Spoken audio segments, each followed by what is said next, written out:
Jai Shri Ram and Namaskar. The greatest inspiration for the Guyana Gyaan Yatra 2024, first of all, comes from my father, Sri Prakash Gossai. The wonderful legend loved the people of Guyana so much. I think in his work, he focused on upliftment of the people of his homeland.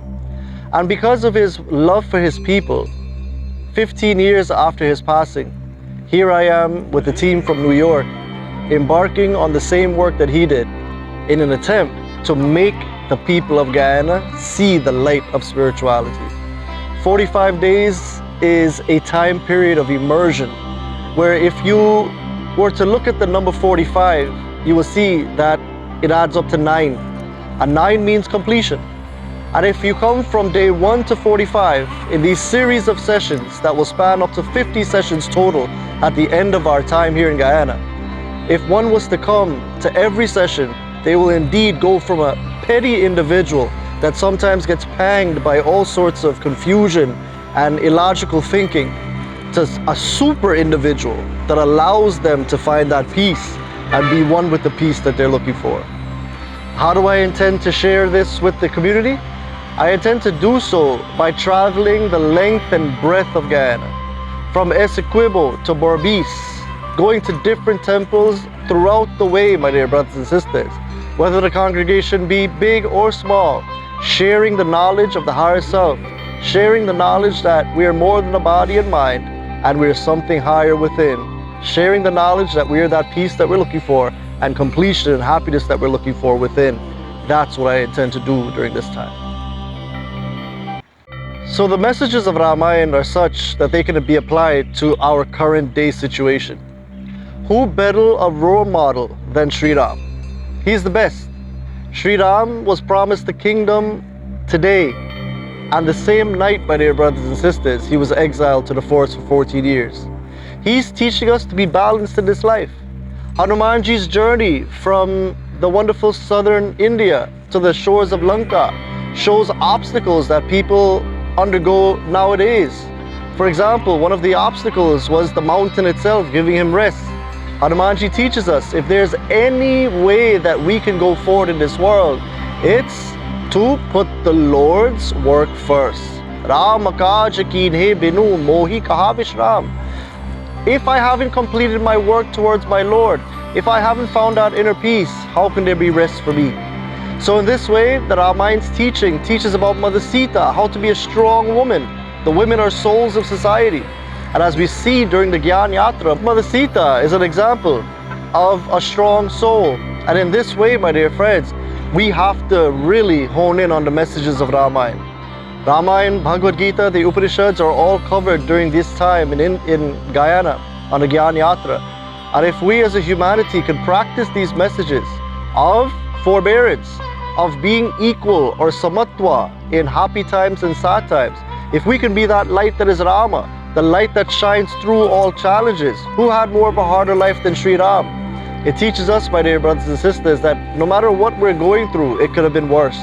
And moving forward, it's not about what problems we have, it's about how we move forward, how we trust in the Lord, how we have faith to surmount these insurmountable odds and to be one with that inner peace that is Mother Sita. So I feel that our people of Guyana and the whole world can adjust to the fact that finding inner peace is the greatest wealth, especially in the midst of a time where material prosperity is on the rise. What happens is there's a decline of righteousness with material prosperity. And the Ramayan, the Gita, the Upanishads bring an equilibrium back. In the midst of the prosperity of materialism, one must be prosperous spiritually, finding that inner light that is Ram. So in the realm of interfaith, we have to realize that Bhagavan ek hi hai, lekin roop anant hai. The Lord takes many forms.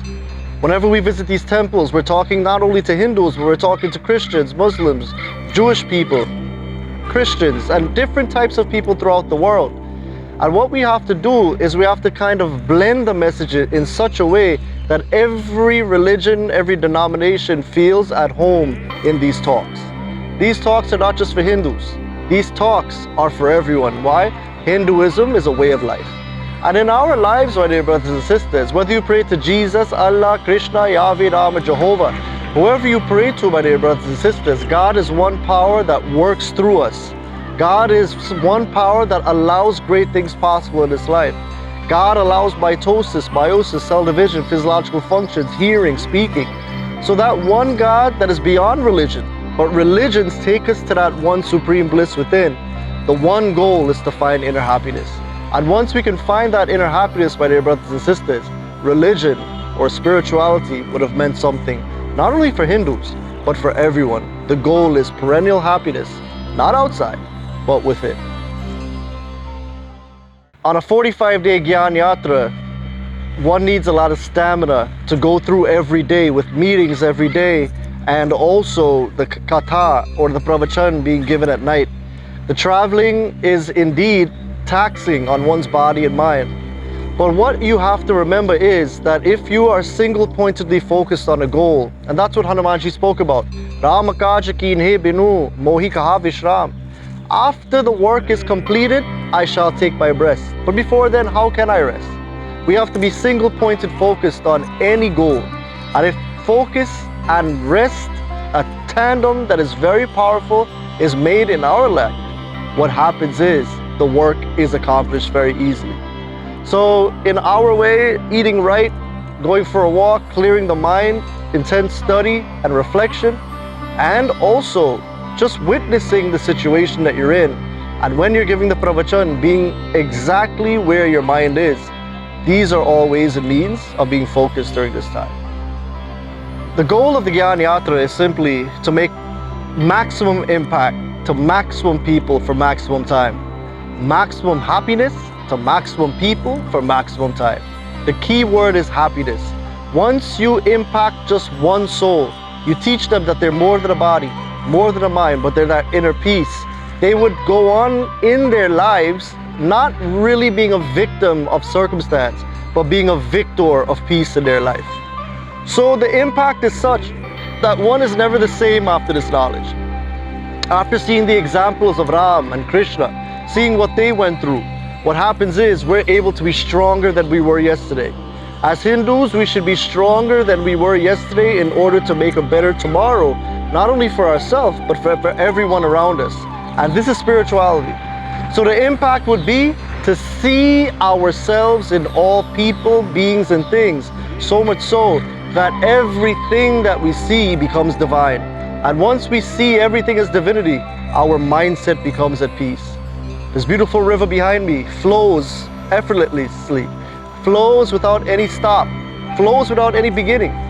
And in our lives, if we can allow that peace to flow every day into the hearts of all, that impact would have been solid in our life. So the mission is such where we bring this happiness to all in an attempt to allow them not to depend on an object for happiness, but to find that inner peace that we're all looking for.